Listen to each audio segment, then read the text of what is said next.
கிறிஸ்துவுக்குள் அன்பான திருச்சபை மக்களே, உங்கள் அனைவரையும் மீண்டும் ஆண்டவருடைய நாமத்திலே நான் இந்த காணொளி ஆராதனைக்கு அன்போடு கூட அழைக்கிறேன். மீண்டும் ஆண்டவர் இந்த காணொளி நிகழ்ச்சியின் மூலமாக நம்ம எல்லாரையும் ஒன்று சேர்க்கவும், ஆண்டவருடைய சமூகத்திலே காத்திருந்து இந்த கர்த்தருடைய நாளின் ஆராதனையிலே பங்கு பெறவும் ஆண்டவர் நமக்கு உதவி செய்திருக்கிறார். நாம் எல்லாரும் குடும்பமாக அமர்ந்து ஆயத்தத்தோடு வேதாகமங்களோடு ஏனும் ஆண்டவருடைய சமூகத்திலே ஜெபத்தோடு இந்த ஆராதனையில் பங்கு பெற ஆண்டவர் நமக்கு உதவி செய்வாராக. நாம் நம்முடைய கண்களை மூடி தலைகளை தாழ்த்தி கர்த்தரை நோக்கி ஜெபம் செய்வோம். எங்களை அளவில்லாமல் நேசிக்கிற எங்கள் நல்ல ஆண்டவரே, மீண்டும் உடைய பிள்ளைகளாக உடைய பாதத்தில் வருகிறோம். நாங்கள் எங்களுடைய ஆலயத்திலே கூடி வர முடியாவிட்டாலும் எங்களுடைய இல்லங்களிலே நாங்கள் அங்கங்கே அமர்ந்து குடும்பமாக இந்த காலை ஆராதனையிலே பங்கு பெற எங்களுக்கு உதவி செய்தீரே, ஸ்தோத்திரம். எங்களுடைய எல்லா சூழ்நிலைகளையும் கர்த்தர் அறிவீர். எங்களுடைய இக்கட்டிலே நீர் ஒருவரே எங்களுக்கு அடைக்கலமாக இருக்கிறீர். மீண்டும் நாங்கள் ஆண்டவரே இந்த புதிய வாரத்தை காணவும், உம்முடைய புதிய கிருபைகளை பெற்று உம்மால் ஆசீர்வதிக்கப்படவும் எங்களை நீ ஆயத்தப்படுத்தி மற்றவர்களுக்கு நாங்கள் பயனுள்ள பாத்திரங்களாக இருக்கவும் ஆசீர்வாதம் மாறவும் நல்ல வாய்ப்பை கொடுத்ததுக்காக துதிக்கிறோம் சார். தொடர்ந்து எங்களை வழிநடத்தும், ஆசீர்வதியும். இந்த ஆராதனையை கர்த்தர் பொறுப்பேற்று நடத்தும். எங்களுடைய பாடல்கள், ஜெபங்கள், தியானம் எல்லாவற்றையும் உடைய கருத்தில் ஒப்புக் கொடுக்கிறோம். நீரே எங்களை ஆசீர்வதியும் சார். இயேசு கிறிஸ்துவின் நாமத்தில் ஜெபிக்கிறோம் எங்கள் நல்ல பிதாவே, ஆமென்.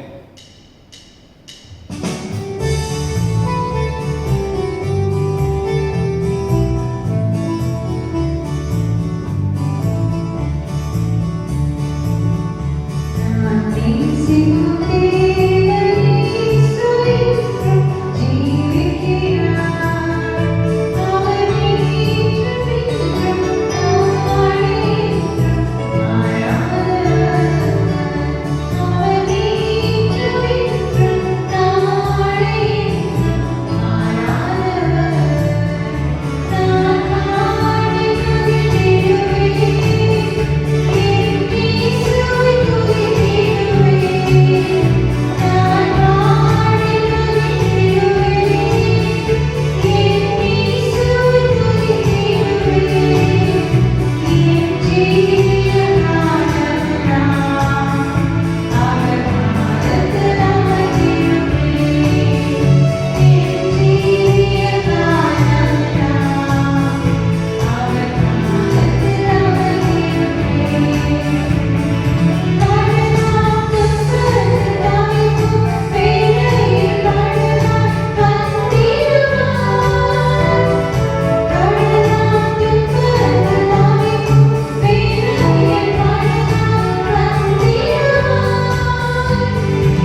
விசேஷமாய் தெரிந்து கொள்ளப்பட்ட வேத பகுதி ஆதியாகமம் 5ஆம் அதிகாரம் 21 முதல் 24 முடிய மற்றும் எபிரேயர் 11ஆம் அதிகாரம் 5-6 வசனங்கள்.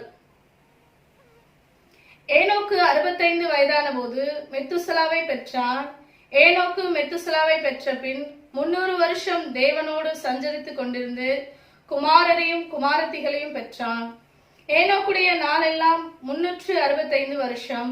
ஏனோக்கு தேவனோடு சஞ்சரித்துக் கொண்டிருக்கையில் காணப்படாமற் போனான். தேவன் அவனை எடுத்துக்கொண்டார். எபிரேயர் 11ஆம் அதிகாரம் 5-6 வசனங்கள். விசுவாசத்தினாலே ஏனோக்கு மரணத்தை காணாதபடிக்கு எடுத்துக்கொள்ளப்பட்டான். தேவன் அவனை எடுத்துக்கொண்டபடியினாலே அவன் காணப்படாமற் போனான். அவன் தேவனுக்கு பிரியமானவன் என்று அவன் எடுத்துக்கொள்ளப்படுவதற்கு முன்னமே சாட்சி பெற்றான்.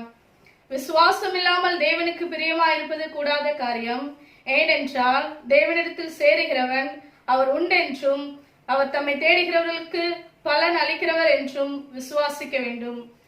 கர்த்தர் வார்த்தைகளை ஆசீர்வதிப்பாராக. ஆமென். ஆண்டவராகிய இயேசு கிறிஸ்து நாமத்தினாலே உங்கள் யாவரையும் இந்த ஓய்வு நாள் ஆராதனைக்கு நான் வாழ்த்து வரவேற்கிறேன். மறுபடியுமாக இந்த காணொலியின் மூலம் உங்களை சந்திப்பதை நான் மிகுந்த மகிழ்ச்சி அடைகிறேன்.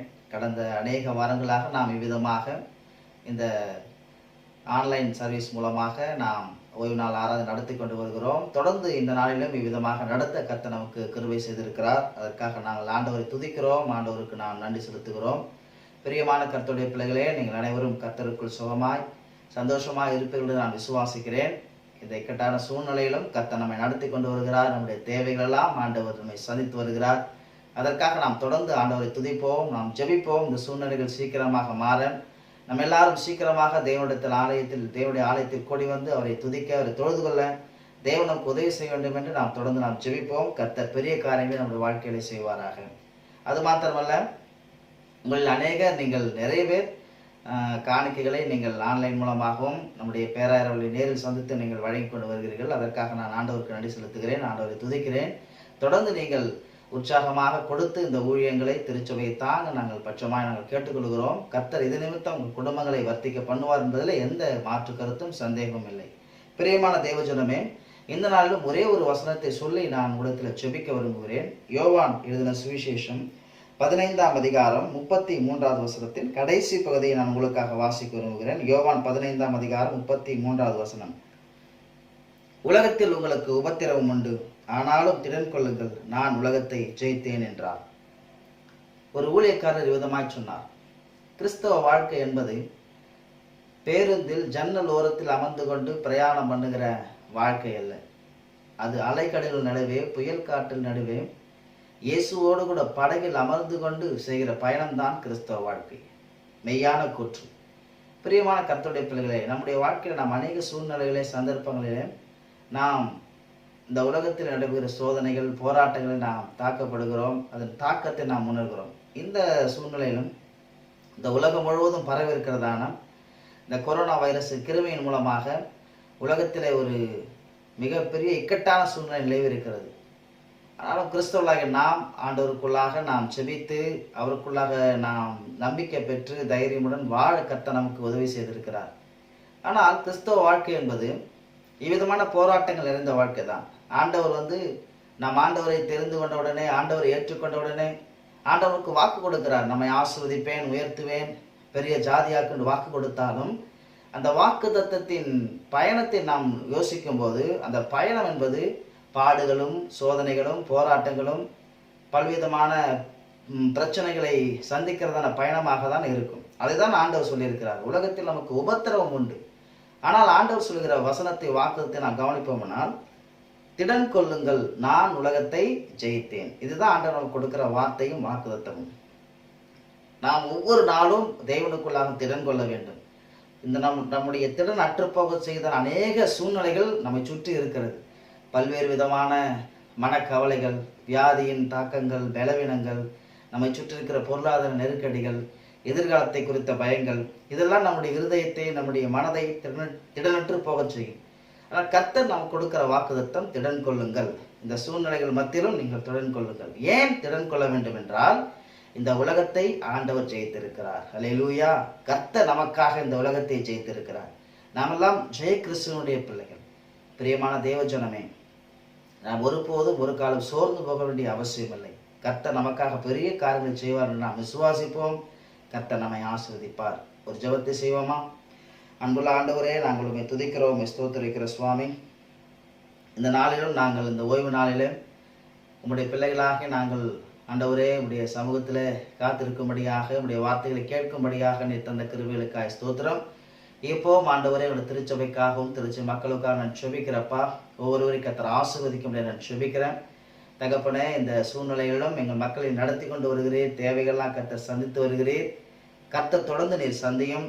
விசேஷித்த விதமாக நாங்கள் இந்த கொரோனா வைரஸ் கிருமிகளிலிருந்து இந்த உலகம் சீக்கிரமாக விடுபட நாங்கள் செபிக்கிறோம். அதற்கேற்ற மருந்துகள் கண்டுபிடிக்கப்பட உதவி செய்யுங்கப்பா. ஆண்டவரே, பாதிக்கப்பட்டிருக்கிற மக்கள் இன்னும் பூரண சுகமடைந்து விடுதலை பெற்று ஆண்டவரே கொரோனா வைரஸ் இந்த உலகத்தில் இல்லை என்று சொல்லி நிலை வரத்தக்கதாக கர்த்தர் நீர் அற்புதங்களை அடையாளங்களை செய்ய வேண்டுமே நாங்கள் செபிக்கிறோம் சுவாமி. தொடர்ந்து நீர் பாதுகாத்துக்கொள்ள உடைய திருச்சபை மக்களை கர்த்தர் ஆசீர்வதியும். ஒவ்வொரு குடும்பங்களை கர்த்தர் ஆசீர்வதியும். ஆண்டவரே, இந்த இக்கட்டான சூழ்நிலையிலும் திருச்சபைக்கும் ஆண்டவரே ஊழியர்களுக்கும் உதவத்தக்கதாக அநேகர் தங்களுடைய உற்சாகமான காணிக்கையினாலே தாங்கிக் கொண்டு வருகிறார்கள். அவர்களுக்காக நன்றி செலுத்துகிறோம். தொடர்ந்து அவர்களை ஆசீர்வதியும். திருச்சி மக்கள் ஒவ்வொருவரையும் கர்த்தர் ஆசீர்வதியும். உடைய பேராயருடைய கருத்துக்கள் ஒப்படுக்கிறோம். அம்மாவின் பிள்ளைகளையும் கருத்துக்கள் ஒப்படுக்கிறோம். ஆசீர்வதியும், பெரிய காரியங்கள் செய்யும். இயேசுவின் மூலம் ஜெபிக்கிறோம் எங்கள் ஜீவனுள்ள பரலோக பிதாவே, ஆமென்.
நம்முடைய தியானத்துக்கு கடந்து செல்வோம். இன்றைக்கு நம்முடைய தியானத்துக்கு ஆதாரமாக நான் தெரிந்து கொண்ட ஒரு வேத கதாபாத்திரம் ஏனோக்கை குறித்து இன்றைக்கு நாம் திருமறையிலிருந்து சில காரியங்களை கற்றுக்கொள்வோம்.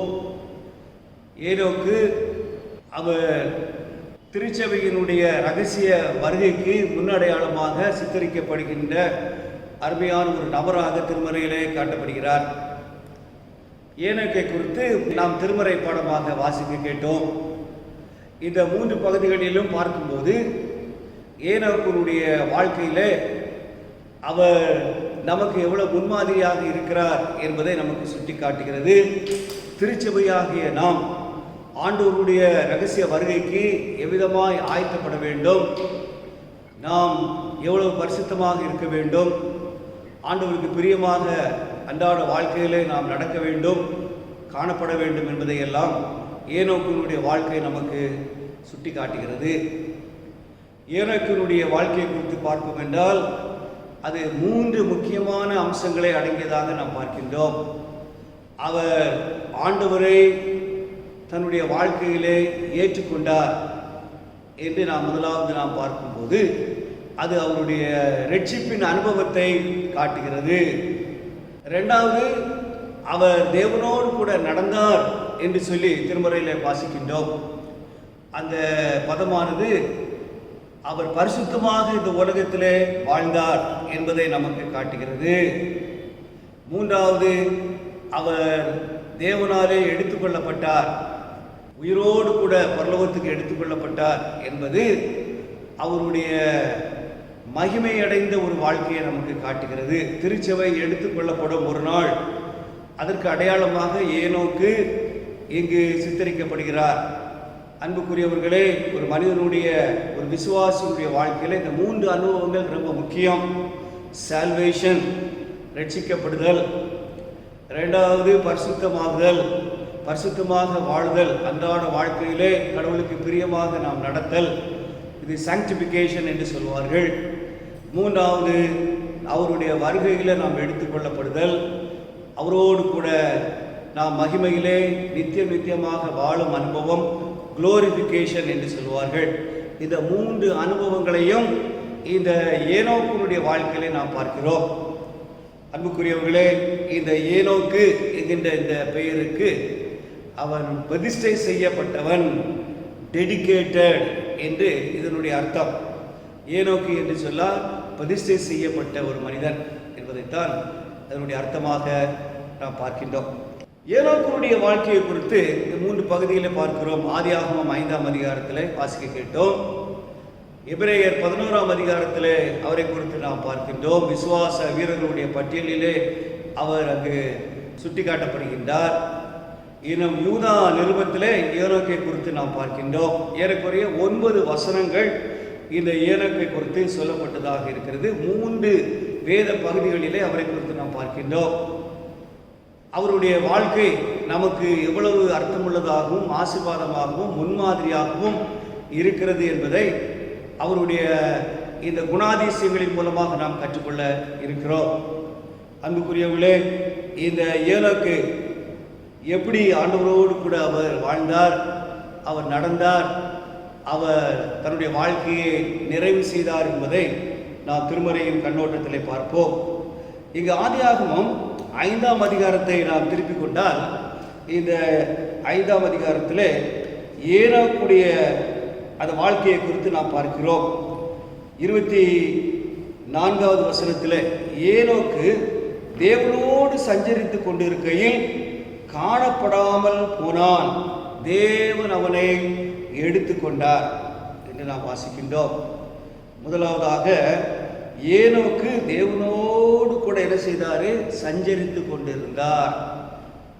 அவர் சஞ்சரித்து கொண்டிருந்தார் என்று சொல்லும்போது he walked with God, கடவுளோடு கூட அவர் நடந்தார், நடந்து கொண்டே இருந்தார். ஏதோ ஒரு நாள் நடந்ததல்ல, அவருடைய வாழ்க்கையிலே அவர் தொடர்ச்சியாக தேவனோடு கூட அவர் வாழ்ந்தார் என்பதை பார்க்கிறோம். முதலாவதாக ஏனோக்குடைய வாழ்க்கையிலே அந்த நடை தடையற்ற நடையாக காணப்பட்டது. தடையற்ற நடை, it was a constant walk. இங்கு ஏனோக்கு தொடர்ச்சியாக தேவனோடு கூட நடந்து கொண்டிருந்தார். 300 வருடங்கள் நடந்தார். ஆனால் அவர் 300 வருஷம் நடந்ததினால் அவர் ஆண்டவரை நேசித்தார், ஆண்டவருக்குள்ளே வந்தார், ரட்சிக்கப்பட்டார் என்று அல்ல. அவர் ரட்சிக்கப்பட்டதினாலே ஆண்டவரோடு கூட 300 வருஷம் அவர் நடந்து கொண்டிருந்தார் என்பதுதான் உண்மையான அது காரியம். அதை எங்கு வாசிக்கிறோம்? அவர் தேவனோடு கூட நடக்க கற்றுக்கொள்வதற்கு முன்பாக அவர் தேவனாகிய கர்த்தர் மேல் தன் நம்பிக்கையை வைக்க அவருக்கு ஒரு சூழ்நிலை ஏற்பட்டதாக பார்க்கிறோம். 23வது வசனத்தில் இருந்து நாம் படிப்போம் என்றால், ஏனோக்குடைய நாளெல்லாம் 365 வருஷம். அவர் 365 வருடங்கள் வாழ்ந்தார். 300 வருடங்கள் தேவனோடு கூட அவர் சஞ்சரித்தார், நடந்தார். அப்படி என்றால் அந்த 65 வருடத்தில் என்ன நடந்தது என்று சொல்லி நாம் பார்க்கும்போது, அங்கு நாம் அதுக்கு முன்பாக வாசித்து பார்த்தால் பாருங்கள், 22வது வசனத்தில் ஏனோக்கு மெத்துசாலாவை பெற்றபின் 300 வருஷம் தேவனோடு சஞ்சரித்து கொண்டிருந்து குமாரரையும் குமாரத்திகளையும் பெற்றார். அப்போ மெத்துசாலா எப்போது பிறக்கிறார்? 21வது வசனத்தில் ஏனோக்கு 65 வயதான போது மெத்துசாலாவை பெற்றார். அப்போ மெத்துசாலா பிறந்தபோது ஏனோக்குடைய வாழ்க்கையிலே ஒரு திருப்பம் ஏற்பட்டதாக நாம் பார்க்கின்றோம். அதை தொடர்ந்து தான் அவர் தேவனோடு கூட நடக்க ஆரம்பித்தார். இது என்ன திருப்பம்? 65வது வயதிலே அவர் மெத்துசாலாவை பெற்றார். மெத்துசாலா என்ற அந்த பெயருக்கு என்ன அர்த்தம் என்று சொன்னால், அவன் மரிக்கும் போது அங்கு பெருவெள்ளம், கடவுளுடைய நியாய தீர்ப்பு வரும் என்பதுதான் அதனுடைய அர்த்தம். அப்போ மெத்துசாலாவை குறித்து ஆண்டவர் அவருக்கு ஒரு வெளிப்பாடு கொடுத்தார். மெத்துசாலா பிறந்து அவன் இறக்கின்ற சூழ்நிலையிலே ஒரு பெரும் வெள்ளம் என்கின்ற தண்டனை நியாய தீர்ப்பு இந்த மனுக்குலத்துக்கு வரப்போகிறது என்பதை ஆண்டவர் சுட்டிக்காட்டி அங்கு ஏனோக்கினுடைய வாழ்க்கையிலே ஒரு திருப்பத்தை ஏற்படுத்தினார். அன்பான கர்த்தருடைய பிள்ளைகளே, ஒவ்வொரு மனிதனுடைய வாழ்க்கையிலும் இந்த திருப்பம் அவசியம். மெத்துசாலா அவன் பிறந்தபோது அவனுடைய வாழ்க்கையில ஒரு மாற்றம். ஆண்டவரை அவன் தேட ஆரம்பித்தான். அன்றைக்கு அவன் 365 வருடங்கள் வாழ்ந்தான். அதனால் அவன் 65வது வயதில் ஆண்டவரை அவன் ஏற்றுக்கொண்டான். இதை கேட்டுக்கொண்டிருக்கிற ஒவ்வொருவரும், அப்போ அவரே 65 வயதில் தான் ஆண்டவரை ஏற்றுக்கொண்டார், நான் 65வது வயதில் ஏற்றுக்கொள்கிறேன் என்று அந்த அர்த்தத்தில் அல்ல. நம்ம 365 வருடங்கள் இங்கே வாழ வேண்டும் என்பது எனக்கு விருப்பம். ஆனால் யாரும் அப்படி வாழப்போவது இல்லை. 365 வருடங்கள் வாழ்ந்தவன் 65வது வயதிலே ஆண்டவரை அவன் ஏற்றுக்கொண்டான். அப்படி என்றால் நம்முடைய சராசரி வயது ஒரு 70 வயசு 80 வயசு என்று வைத்துக் கொள்வோம். அப்போ எந்த வயசில் நாம் ஆண்டவரை ஏற்றுக்கொள்ள வேண்டும்? இளமையான பருவத்தில் ஆண்டவருடைய சமூகத்தில் நம்மை நாம் தாழ்த்தி ஒப்பு கொடுத்து அவரை நாம் பின்பற்ற வேண்டும். இந்த ரட்சிப்பின் அனுபவத்தை நாம் பெற்றுக்கொள்ள வேண்டும். அன்பான தேவ பிள்ளைகளே, அங்கு ஏனோக்கு 300 வருடங்கள், சாதாரணமாக யோசித்து பாருங்கள், 1 வருடம் 2 வருடம் 10 வருடம் அல்ல, அவருடைய வாழ்க்கையிலே ஒரு தடையற்ற நடையாக, it was a constant walk, தொடர்ச்சியாக தேவனோடு கூட அவன் சஞ்சரித்து கொண்டே இருந்தான் என்று சொல்லி நாம் இந்த பகுதியில் பார்க்கின்றோம். அது மாத்திரமல்ல, அவன் தேவனோடு கூட நடந்தான். It was a confident walk, தடுமாறாத நடை. அவனுடைய நடையிலே தடுமாற்றங்கள் இல்லை. ஏனென்றால் அவன் தேவனோடு கூட நடந்தான். கடவுளுக்கு முன்பாகவும் அவன் நடக்கவில்லை, கடவுளுக்கு பின்பாகவும் நடக்கவில்லை, ஆனால் தேவனோடு கூட நடந்தான். ஏனோ வாக்ட் வித் காட், அவன் தேவனோடு கூட நடந்தான். அங்கு ஒரு தடுமாற்றம் இல்லாத ஒரு நடை என்று நாம் இந்த பகுதியில் வாசிக்கின்றோம். தேவனோடு கூட நடக்கிற அந்த அனுபவம் நமக்கு எப்போதுமே தடுமாற்றத்தை தராது. நேர்மையாக நாம் நடப்போம், தைரியமாக இருப்போம், உண்மையாக நாம் வாழ்வோம்.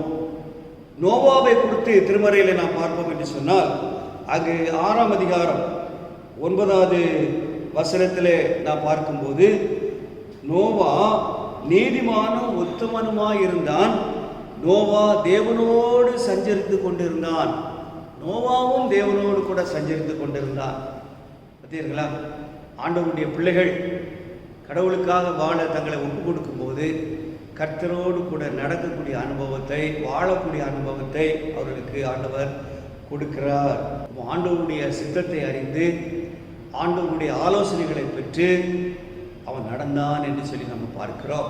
இப்போ தேவனோடு கூட நடந்தான் என்று சொல்லும்போது அங்கு கடவுளோடு கூட அதிகமாக ஐக்கியம் கொண்டான். கர்த்தர் பேசுவதை அவன் கேட்டான். ஆண்டவருடைய ஆலோசனைகளை எளிதாக பெற்றுக்கொள்ள முடிந்தது. ஒவ்வொரு நிமிடத்திலும், ஒவ்வொரு அடியெடுத்து வாழ்க்கையில் வைக்கும் போதும் தேவன் அவனை அற்புதமாக நடத்தினார் என்று நாம் பார்க்கிறோம். வித் காட், அந்த வார்த்தை தேவனோடு நடப்பது என்பது ஒரு அருமையான அனுபவம், ஒரு சிறந்த அனுபவம், ஒரு உன்னத அனுபவம்.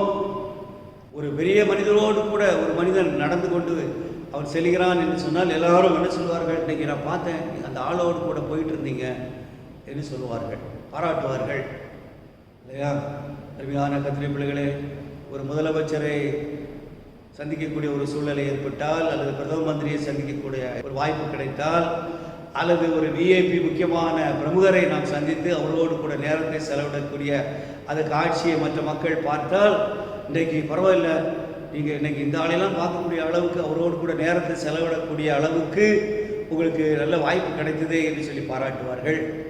வானத்தையும் பூமியும் உண்டாக்கின கர்த்தரிடத்தில் அவர் தன்னுடைய வாழ்நாளை ஒப்பு கொடுத்து 300 வருடங்கள் தேவனோடு கூட நடந்தார் என்று சொல்லும்போது அது நமக்கு ரொம்ப ஒரு உற்சாகத்தையும், நமக்கு ஒரு ஆச்சரியத்தையும், அவரே நடந்தார் நானும் நடக்க முடியும் என்கின்ற ஒரு உத்வேகத்தையும் நமக்கு கொடுக்கிறது. அன்பான தெய்வ பிள்ளைகளே, இன்றைக்கு கடவுளோடு கூட நடக்கக்கூடிய அந்த அனுபவம் நமக்கு உண்டா? தேவனுடைய சத்தத்தை கேட்கக்கூடிய அனுபவம் உண்டா?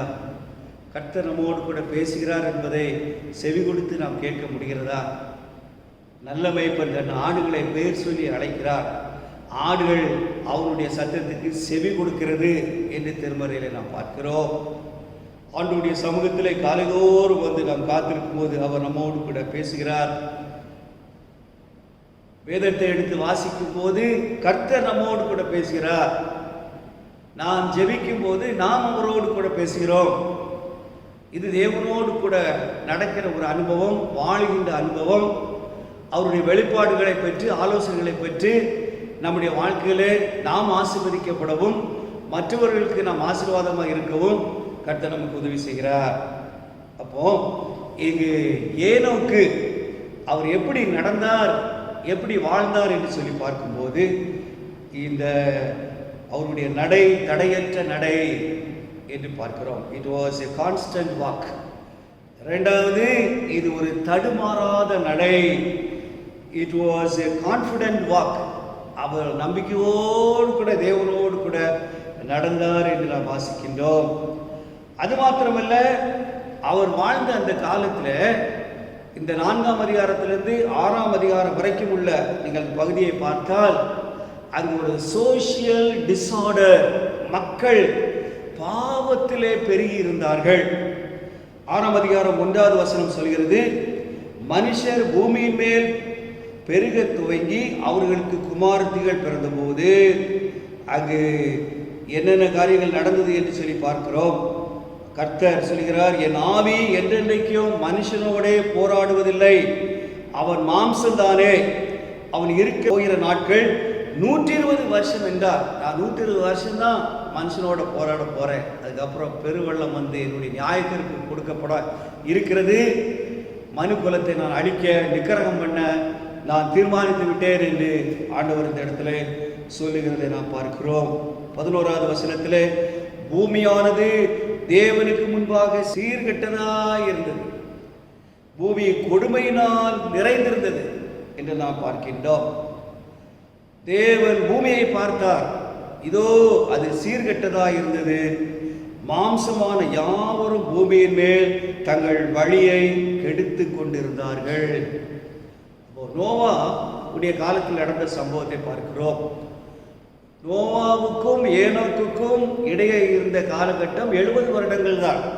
இந்த 70 வருடங்கள் ஏனோக்கு அவன் வாழ்ந்து 70 வருடத்துக்குள்ளே நோவா அவர் பிறந்து அவருடைய காலத்தில் இந்த பெருவெள்ளம் வந்ததாக நாம் சரித்திரத்தில் பார்க்கின்றோம், திருமறையிலே நாம் கற்றுக்கொள்கிறோம். அன்புக்குரியவர்களே, இந்த கொடுமையான ஒரு சூழ்நிலையிலே, இந்த பாவ உலகின் மத்தியிலே அவர் ஒரு தவறற்ற மனிதனாக அவர் வாழ்ந்தார். It was a consecrated walk. அவர் தவறற்ற ஒரு மனிதனாக, இது எப்படிப்பட்ட ஒரு நடை? தவறற்ற நடை, தவறில்லாத ஒரு நடை என்று வாசிக்கின்றோம். அப்போ தடையற்ற நடை, தடுமாறாத நடை, தவறில்லாத நடை என்று நாம் இந்த பகுதியிலே கற்றுக்கொள்ள முடிகிறது. பாவம் நிறைந்த உலகத்தில் சொன்னேன், சோசியல் டிஸார்டர் என்று நாம் சொன்னோம், சமூக சீரழிவு. அங்கு மக்கள் தங்களுடைய சிந்தனையிலே தங்களை கெடுத்து கொண்டார்கள். இன்றைக்கு இந்த நவீன உலகத்திலே மக்கள் எப்படி இருக்கிறார்களோ அதே நிலைதான் அன்றைக்கும் இருந்தது. பூமி சீர்கெட்டு போயிருந்தது என்று திருமறையிலே வாசிக்கிறார். அந்த சூழ்நிலையிலும் அவர் கர்த்தருக்காக சாட்சியாக வாழ்ந்தார். தவறில்லாத ஒரு மனிதனாக அவர் வாழ முடிந்தது. அன்பான கர்த்தருடைய பிள்ளைகளே, இன்றைக்கு இந்த பாவ உலகத்திலே நாம் பரிசுத்தமாக, நீதியாக, தூய்மையாக வாழ முடியுமா என்று ஒருவேளை கேள்விகளை கேட்கலாம். ஆனால் பவுலடியார் என்ன சொல்கிறார்? பிலிப்பியர் 2ஆம் அதிகாரம் அங்கு 14-15 நீங்கள் வாசித்து பார்க்கும்போது, இந்த உலகத்திலே சுடர்களைப் போல பிரகாசிக்கிற நீங்கள் கோணலும் மாறுபாடுமான சந்ததியின் நடுவிலே குற்றமற்றவர்களும் கபடற்றவர்களும் தேவனுடைய மாசற்ற பிள்ளைகளாய் இருக்கும்படிக்கு நம்ம எப்படி இருக்க வேண்டும்? அங்கு இப்படிப்பட்ட கொடுமையான மக்கள் மத்தியிலே குற்றமற்றவர்களாக இருக்க முடியுமா? நிச்சயமாக முடியும். கபடற்றவர்களாய் நிச்சயம் முடியும். தேவனுடைய மாசற்ற பிள்ளைகளாய் கண்டிப்பாக நாம் வாழ முடியும். அதைத்தான் திருமறை நமக்கு கற்றுக் கொடுக்கிறது. ஆகவே ஏனோக்கு அன்றைக்கு அவர் பரிசுத்தமாக வாழ்ந்தார். இன்றைக்கு நவீன உலகத்தில் என்னால் அப்படி வாழ முடியாது என்று நாம் சொல்வதற்கு வாய்ப்பே இல்லை. ஏனென்றால் பரிசுத்த வேதாகமும் அதை தெளிவாக சொல்கிறது. பலத்தினாலும் அல்ல, பராக்கிரமத்தினாலும் அல்ல, என்னுடைய ஆவினாலே ஆகும் என்று சேனைகளின் கர்த்தர் சொல்கிறார். நம்முடைய மாம்ச பலத்தாலே இதை செய்ய முடியாவிட்டாலும் ஆண்டவருடைய அபிஷேகத்தால், கர்த்தருடைய பலத்தால், அவருடைய கிருபையால், அவரை நம்பி சார்ந்து நாம் வாழும்போது நாம் ஆண்டவருடைய பிள்ளைகளாக தவறில்லாத ஒரு வாழ்க்கையை வாழ முடியும் என்பதை பார்க்கின்றோம். அது மாத்திரமல்ல, யூதா 14வது வசனம் 15வது வசனங்களிலே நாம் பார்க்கும்போது இந்த ஏனோக்கு கர்த்தருக்காக அவர் சாட்சி பகர்ந்தார். Enoch testified for God. தேவனுக்காக அவர் சாட்சியை பகிர்ந்தார். அங்கு ஆண்டவராக இயேசு கிறிஸ்து மறுபடியும் வரப்போகிறார், அவருடைய இரண்டாம் வருகையை குறித்து அவர் முன்னறிவித்தார் என்று சொல்லி திருமறையிலே நாம் அவரை குறித்து வாசிக்கின்றோம். அன்புக்குரியவர்களே, பாருங்கள், அங்கு 14வது வசனத்திலும் 15வது வசனத்திலும் நாம் வாசிக்க கேட்ட இந்த திருமறை பகுதியிலே தமக்கு விரோதமான அவபக்தியுள்ள பாவிகள் பேசின கடின வார்த்தைகள் எல்லாவற்றின் நிமித்தமும் அவர்களை கண்டிக்கிறதற்கும் ஆயிரமான தமது பரிசுத்தவான்களோடு கூட கர்த்தர் வருகிறார் என்று முன்னறிவித்தார். ஆண்டவர் மீண்டும் வரப்போகிறார் என்பதை முன்னறிவித்தார் இந்த ஏனோக்கு. It was a courageous walk. இது ஒரு தளராத ஒரு நடை, தைரியமான நடை. அவர் அதுக்காக பயப்படவே இல்லை. யாராவது என்ன சொல்லுவாங்களோ, அவர்களை கண்டித்து சொன்னால் என் மேலே கோவப்படுவார்களோ, அவர்களிடத்திலிருந்து பெறக்கூடிய உதவி எனக்கு போயிடுமோன்னு சொல்லி அதெல்லாம் அவர் நினைக்கல. ஆண்டவர் என்ன சொல்ல சொன்னாரோ அதை அப்படி தைரியமாக சொன்னார். தளராத ஒரு நடை, தைரியமாக அந்த காரியத்தை அவர் செய்தார் என்று நாம் பார்க்கின்றோம். அன்பான தேவ பிள்ளைகளே, ஆண்டவருக்கு நாம் சாட்சியாக வாழும்போது நாம் துணிச்சலாக சில காரியங்களை செய்ய நாம் கவலைப்படக்கூடாது. பரிசுத்தமாக வாழ்வதற்கு நாம் தீர்மானங்களை எடுக்க வேண்டும். தானியேலை குறித்து பார்க்கிறோம். தானியேல் ராஜ அரமனையினுடைய போஜனத்தினால் தன்னை தீட்டுப்படுத்தக்கூடாது என்பதற்காக அவன் வைராக்கியமாக அவன் தன்னுடைய சரீரம் தீட்டுப்படக்கூடாது என்று தீர்மானம் பண்ணினான். அந்த விதமான ஒரு வைராக்கியம் அன்னைக்கு ஆதி பக்தர்களுக்கு இருந்தது. நமக்கும் அந்த பக்தி வைராக்கியம் அவசியம் என்பதை கர்த்தர் நமக்கு கற்றுக் கொடுக்கிறார். அன்பான தேவ பிள்ளைகளே, இன்றைக்கு இந்த தைரியமான தளராத ஒரு நடை அன்றைக்கு ஏனோக்கு அங்கு நடந்தது போல நாமும் அப்படியாக நடக்க தேவன் நம்மை அழைக்கிறார். கடைசியாக இந்த ஏனோக்கை குறித்து ஆண்டவருடைய வசனம் சொல்லுகிற ஒரு காரியம் அங்கு எபிரேயர் 11ஆம் அதிகாரம் 5வது வசனத்திலே, விசுவாசத்தினாலே ஏனோக்கு மரணத்தை காணாதபடிக்கு எடுத்துக்கொள்ளப்பட்டான். தேவன் அவனை எடுத்துக்கொண்டபடியினாலே அவன் காணப்படாமல் போனான். அவன் தேவனுக்கு பிரியமானவன் என்று அவன் எடுத்துக்கொள்ளப்படுவதற்கு முன்னமே சாட்சி பெற்றான். It was a commendable walk. அவனுடைய வாழ்க்கையிலே அவனுடைய நடை எப்படி இருந்தது? ஒரு தரமான நடை. தேவனாகிய கர்த்தரே அவனை குறித்து சாட்சி பகரக்கூடிய அளவுக்கு அவனுடைய வாழ்க்கை காணப்பட்டதாக, ஒரு பிரியமான வாழ்க்கையாக, பரிசை செய்யப்பட்ட ஒரு வாழ்க்கையாக காணப்பட்டது. ஆண்டவர் அவனை பாராட்டினார். ஒரு ஜெயமுள்ள ஒரு வாழ்க்கையை அவன் வாழ்ந்தான். வெற்றி உள்ள ஒரு வாழ்க்கையை அவனாலே வாழ முடிந்தது. ஆண்டவருடைய வசனம் சொல்கிறது, அவன் பிரியமானவன் என்று எடுத்துக்கொள்ளப்படுவதற்கு முன்னே சாட்சி பெற்றான். ஆண்டவர் அவனை உயிரோடு கூட பரலோகத்துக்கு எடுத்துக்கொண்டார். எடுத்துக்கொள்ளப்படுவதற்கு முன்னே அவன் பிரியமானவன் என்று யாராலே சாட்சி பெற்றார்? கர்த்தராலே சாட்சி பெற்றார். இது ஒரு தரமான நடை. It was a commendable walk என்று நாம் பார்க்கிறோம். ஆக நாளிலே ஏனோக்கினுடைய வாழ்க்கையிலே நாம் பார்த்த இந்த காரியங்கள் நம்மை உற்சாகப்படுத்துகிறது. கடவுளுக்கு பிரியமாக அவன் வாழ்ந்தான், பிரியமானவன் என்று சாட்சி பெற்றான். நம்மை குறித்து அப்படிப்பட்ட சாட்சி கடவுள் கொடுக்க முடியுமா? நம்முடைய வார்த்தையை குறித்து, நம்முடைய நடக்கையை குறித்து, நம்முடைய செயல்பாடுகளை கொடுத்து, நாம் எடுக்கிற தீர்மானங்களை குறித்து கர்த்தர் நம்மை குறித்து பிரியமானவன் என்று சாட்சி கொடுக்க வேண்டும். அதை அன்றைக்கு ஏனோக்கு பெற்றுக்கொண்டான் என்று நாம் பார்க்கிறோம். 5 காரியங்கள் நாம் பார்த்தோம். முதலாவதாக ஏனோக்கினுடைய இந்த நடை எப்படிப்பட்ட நடை? தடையற்ற நடை. It was a constant walk என்று நாம் பார்த்தோம். இரண்டாவதாக இது ஒரு தடுமாறாத நடை. It was a confident walk. மூன்றாவதாக தவறற்ற நடை. It was a consecrated walk. நான்காவதாக தளராத ஒரு நடை. It was a courageous walk. கடைசியாக பார்த்தோம், இது ஒரு தரமான நடை. It was a commendable walk. அவன் கர்த்தருக்கு பிரியமானவன் என்று சாட்சி கொடுத்தான். ஏனோக்கு அவன் உயிரோடு கூட எடுத்துக்கொள்ளப்பட்டான். நீங்கள் இந்த ஆதியாகமம் 5ஆம் அதிகாரத்தை படித்து பார்த்தீங்கன்னா, அந்த அதிகாரம் முழுவதும் நீங்கள் படித்து பார்க்கும்போது ஏறக்குறைய 8 தடவை நான் எண்ணி பார்த்தேன். அதில் 8 முறை அவன் மரித்தான், அவன் மரித்தான், அவன் மரித்தான், மரித்தான், மரித்தான், மரித்தான் சொல்லி அந்த சாப்டர் ஃபுல்லாகவே ஒரு டெத் சாப்டர்னு சொல்லலாம். மரண அதிகாரம் போல அது இருக்கிறது. எல்லாம் மரித்தான் மரித்தான் இருக்குது.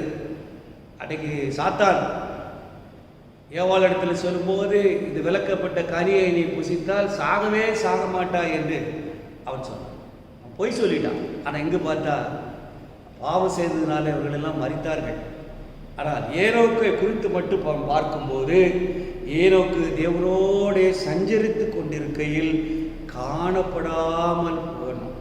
தேவன் அவனை எடுத்துக்கொண்டார் என்று பார்க்கிறார். ஏனோக்கு எப்படி காணப்படாமல் போனான்? சண்டே ஸ்கூல் அந்த பிள்ளைகிட்ட அந்த டீச்சர் சொல்லிக்கிட்டு இருக்கும்போது சொன்னார், ஏனோக்கு அவன் தன்னுடைய 300வது வயதிலே ஆண்டவரோடு கூட பேசி கொண்டிருக்கும் போது அவனுக்கு ரொம்ப உற்சாகம். அவன் அந்த கடைசி நாளில் ஆண்டவரோடு கூட பேசிக்கொண்டே போகிறானான். பேசி பேசி பேசி பேசி பேசி பேசி ரொம்ப தூரம் போயிட்டான். ரொம்ப தூரம் போயிட்டான். இரவு ஆயிடுச்சு. அப்போ ஆண்டவரத்தில் அவன் கேட்குறான், ஏனோக்கு, ஆண்டவரே நான் வீட்டுக்கு திரும்பி போனோம், இதை நான் போட்டுமான்னு சொல்லி கேட்டால், எனக்கு திரும்பி பாருன்னு சொல்லி ஆண்டவர் சொன்னாரான். திரும்பி பார்த்தா அவனுக்கு தெரியல, வழியெல்லாம் தெரியல. ரொம்ப இருட்டாக இருக்குது, வழி தெரியல. கருகலான பாதை, குறுகிய பாதை, இதெல்லாம் பள்ளமேடு, இதெல்லாம் எனக்கு எங்கே இருக்குது, எப்படி போய் சேர போகிறேன்னு தெரியலேன்னு சொல்லி ஆண்டவரத்தில், ஆண்டவரே என்னால் திருப்பி போவதுக்கு எனக்கு வழி தெரியலே என்று சொல்லி அவன் ஆண்டவரத்தில் சொல்லும்போது கர்த்தர் சொன்னாராம், நீ திரும்பி போகணுன்னு அவசியம் இல்லை, நான் போகிற இடத்துக்கு நீயே வந்துருன்னு சொல்லிக்கிட்டு அவன் அப்படியே கூட்டிகிட்டு போயிட்டான். அவன் சஞ்சரித்து கொண்டிருக்கையில் தேவன் ஏனோக்கை எடுத்துக்கொண்டான். ஆண்டவர் அவனை அங்கு பரலோகத்துக்கு எடுத்துக்கொண்டான். திருச்சபையாகிய நாமும் ஒரு நாள் அப்படித்தான் ஏனோக்கை போல தேவனோடு கூட இந்த நாட்களிலே சஞ்சரித்து கொண்டிருக்கின்ற இந்த காலகட்டத்தில் தேவன் திடீரென்று ஒரு நாள் வருவார். அவருடைய வருகை ரகசிய வருகை. திடீரென்று அந்த வருகை காணப்படும். அவருடைய வருகைக்காக ஆயத்தமாக இருக்கிற மக்கள் நாம் எடுத்துக்கொள்ளப்படுவோம். பரலோகத்தில் எடுத்துக்கொள்ளப்படுவோம். அவரோடு கூட நாம் எடுத்துக்கொள்ளப்படுவோம். அதை 1 தெசலோனிக்கர் 4ஆம் அதிகாரத்தில் நீங்கள் படிக்கலாம். ஆண்டவருடைய வருகை ரகசிய வருகை. அவருடைய சபை மறுரூபமாக்கப்பட்டு மகிமையிலே எடுத்துக்கொள்ளப்படும். அதற்கு நாம் ஆயத்தமாக இருக்கிறோமா? அன்புக்குரியவர்களே, கொரோனா வைரஸ் வந்துவிட்டது, இதோடு கூட எல்லாம் முடிந்து விட்டது என்று சொல்லி கவலைப்பட வேண்டிய அவசியம் இல்லை. நாம் எந்த சூழ்நிலையிலும் ஆண்டவருக்கு உண்மையாக இருக்க முடியும், பரிசுத்தமாக இருக்க முடியும், ஆண்டவரோடு கூட வாழ முடியும், அவரை நாம் கனம் பண்ண முடியும், அவரோடு கூட நடக்க முடியும், நேரங்களை செலவிட முடியும், அவருடைய ஆசீர்வாதங்களை நாம் பெற்று மற்றவர்களுக்கு நாம் ஒரு சாட்சியாக வாழ முடியும் என்பதை மறந்துவிடக்கூடாது. ஆக ஏனோக்கு எப்படி தேவனோடு கூட நடந்தான், எப்படி தேவனுக்கு பிரியமாக வாழ்ந்தான் என்று சாட்சி பெற்றான், எப்படி தேவனுக்கு அவன் சாட்சியாக வாழ்ந்தான் என்கின்ற இந்த காரியங்களை நாம் இன்றைக்கு கற்றுக்கொண்டோம். இதை தொடர்ந்து நம்முடைய வாழ்க்கையிலே அபியாசப்படுத்தவும், நாம் மற்றவர்களுக்கு ஆசீர்வாதமாக மாறிடவும் கர்த்தர் நமக்கு எல்லா கிருபைகளையும் இரக்கங்களையும் இந்த நாட்களிலே கட்டளையிடுவாராக. கர்த்தர் நம்மை ஆசீர்வதிப்பாராக. ஆமென்.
சபைக்கு அறிவிக்க வேண்டிய சில காரியங்கள்.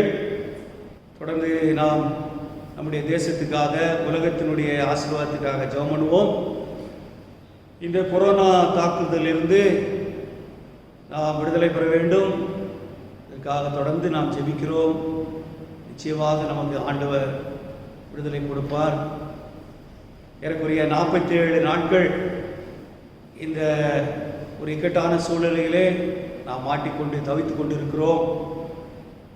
நமக்கு ஒரு நல்ல அறிவிப்பு அரசாங்கத்தினிடத்திலிருந்து சீக்கிரம் வர வேண்டும். ஆக அந்த நாளுக்காக நாம் எல்லாரும் காத்திருக்கிறோம். ஜெபியுங்கள். அரசாங்க அதிகாரிகளுக்காக, தலைவர்களுக்காக, நாட்டை ஆளுகின்ற மக்களுக்காக நாம் ஜெபிக்க கடமைப்பட்டிருக்கிறோம். நம்முடைய ஊழியர்களுக்காக ஜெபிக்க நாம் அழைக்கப்படுகிறோம். ஆண்டவருடைய சமூகத்திலே நம்மை தாழ்த்தி நாம் நம்முடைய பாவங்களை அறிக்கையிட்டு நாம் தெய்வ சமூகத்திலே மன்றாடும் போது, இரக்கத்தை கெஞ்சும் போது ஆண்டவர் நமக்கு கிருபை தருகிறார். தேசத்துக்கு சேமத்தை அவர் கட்டளையிடுகிறார். நீங்கள் உங்களுடைய கஷ்டமான சூழ்நிலையிலும், வருமானம் இல்லாத ஒரு காலகட்டத்திலும் ஆண்டவரை நேசிக்கிற பிள்ளைகள், கர்த்தருக்கு நீங்கள் செய்ய வேண்டிய காரியங்களை சரியாக நேர்த்தியாக செய்கிறீர்கள். தசமபாக காணிக்கைகளை கொடுக்கிறீர்கள். ஆன்லைன் பேமெண்ட் மூலமாகவும் இன்னும் நேரடியாகவும் சிலர் வந்து காணிக்கைகளை கொடுத்து நீங்கள் கர்த்தருடைய ஊழியத்தை தாங்குகிறீர்கள். அதற்காக நான் உங்களுக்கு சபையின் சார்பில் நன்றி செலுத்துகிறேன். கர்த்தர் உங்களை அளவில்லாமல் ஆசீர்வதிப்பாராக. கர்த்தருக்கு எல்லா கனமும் மகிமையும் உண்டாவதாக. எங்களுக்காக தொடர்ந்து ஜெபியுங்கள். இந்த நாட்களிலே நாங்களும் உங்களுக்காக வாரத்தோடு ஜெபிக்கிறோம். ஆண்டவர் நம்முடைய ஜெபங்களுக்கு எல்லாம் நிச்சயமாக பதில் கொடுப்பார். நம்மை ஆசீர்வதிப்பாராக. ஆமென். நாம் ஜெபிப்போம். அன்புள்ள பரலோக பிதாவே, எங்கள் கர்த்தராகிய இயேசு கிறிஸ்துவே, இந்த நல்ல ஓய்வு நாளுக்காக உமக்கு நன்றி செலுத்துகிறோம் சுவாமி. இஸ்பா, எங்களுக்கும் இந்த உலகத்தில் இப்படிப்பட்ட சூழ்நிலையில் வாழக்கூடிய பாக்கியத்தை கொடுத்துருக்கீங்க. அதுக்காக ஸ்தோத்திரம் சுவாமி. உடைய கிருபைகளுக்காக ஸ்தோத்திரம், இரக்கங்களுக்காக ஸ்தோத்திரம், உடைய தயவுக்காக ஸ்தோத்திரம் சுவாமி. நேற்றும் என்றும் என்றும் மாறாத தேவனே, எப்பேற்பட்ட சூழலில் நாங்கள் இருந்தாலும் எங்களை மறவாமல் எங்களை காப்பாற்றி வருகிறீர். அதுக்காக ஸ்தோத்திரம் சுவாமி.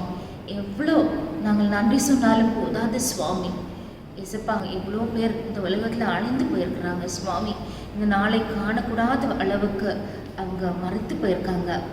ஆனால் எங்களையும் கிருபையாக நீர் உயிரோடு வைத்திருக்கிறீங்க. எங்களுடைய தேவைகளை சந்தித்து எங்கள் குடும்பங்களை பாதுகாத்து வருகிறீங்க, பராமரித்து வருகிறீங்க. அதுக்காக கூடி ஸ்தோத்திரம் செலுத்துகிறோம் சுவாமி. இசப்பா, கூடி நன்றிகளை செலுத்துகிறோம் சுவாமி. இந்த இக்கட்டான கொரோனா வைரஸ் சூழ்நிலையிலே சுவாமி இந்த உலகம் போய்கொண்டிருக்கிறது. உலகத்தையே வாட்டக்கூடிய ஒரு பயங்கரமான ஒரு வியாதி. எங்கே கேட்டாலும் இந்த வியாதியை நாங்கள் கொடூரமாக கேள்விப்படுகிறோம். ஆனாலும் எங்களையும் எங்கள் பிள்ளைகளையும் நீர் வாழ வைத்து கொண்டிருக்கிறீர். அதுக்காக ஸ்தோத்திரம். எங்களை ஒரு நோக்கத்தோடு இந்த உலகத்தில் வைத்திருக்கிறீர். அதுக்காக ஸ்தோத்திரம். எங்களுக்கு மறுபடியும் ஒரு வாய்ப்பு கொடுத்துருக்கீங்க சுவாமி. இந்த உலகத்தில் நீர் சீக்கிரம் வரப்போகிறீங்க. நாங்கள் எங்களுடைய பாவ வழிகளை விட்டு எங்களை சீர்திருத்திக் கொள்ள ஒரு வாய்ப்பு, பொன்னான வாய்ப்பு எங்களுக்கு கொடுத்துருக்கீங்க. அதை நாங்கள் பிரயோஜனப்படுத்த கொள்ள கிருபை செய்துள்ள சுவாமி.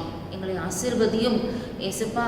இந்த நாட்களிலே சுவாமி எனோக்கு வாழ்ந்தது போல ஒரு டெடிகேட்டட் லைஃப் நாங்கள் வாழ எங்களை நீர் அழைக்கிறீர் சுவாமி.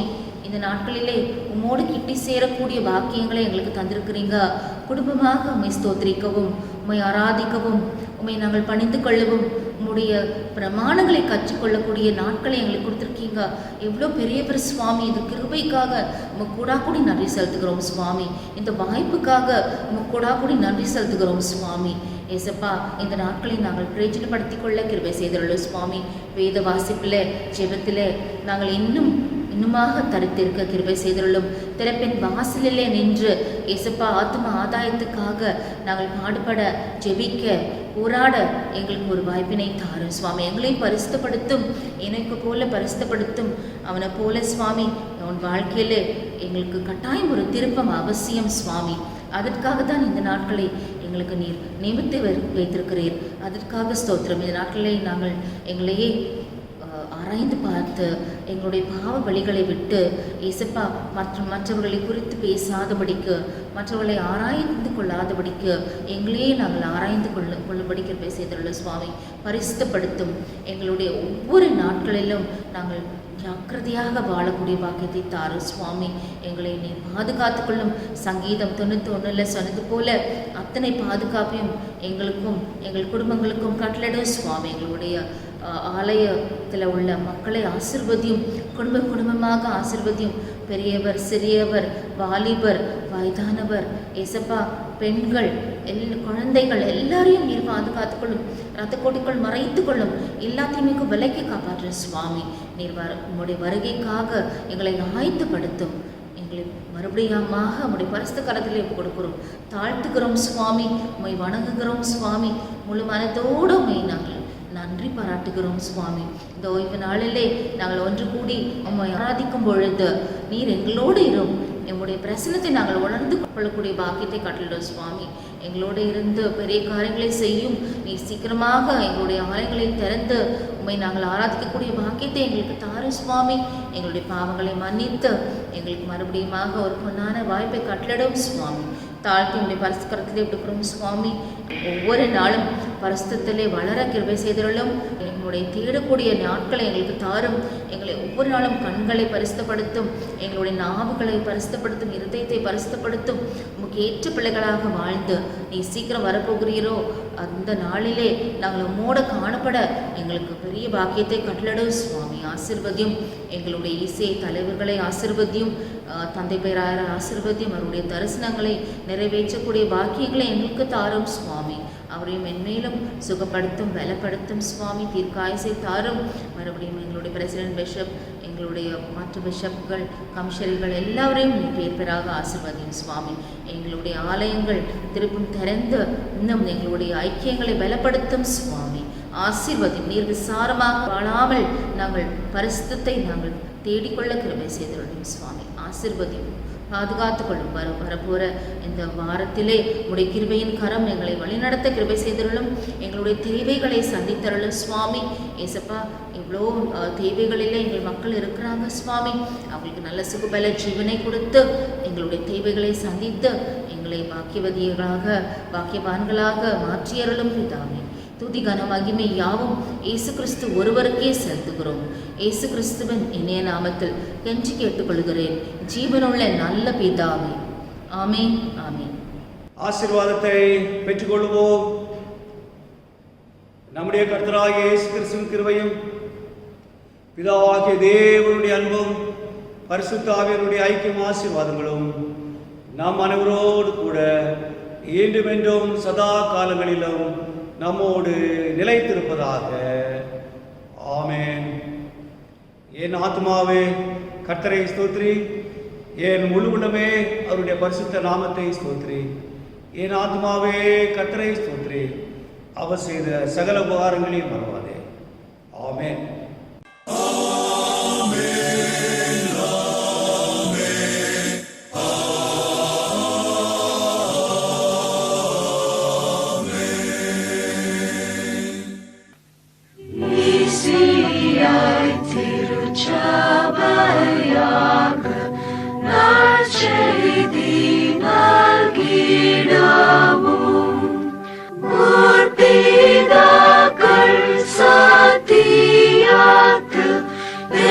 True.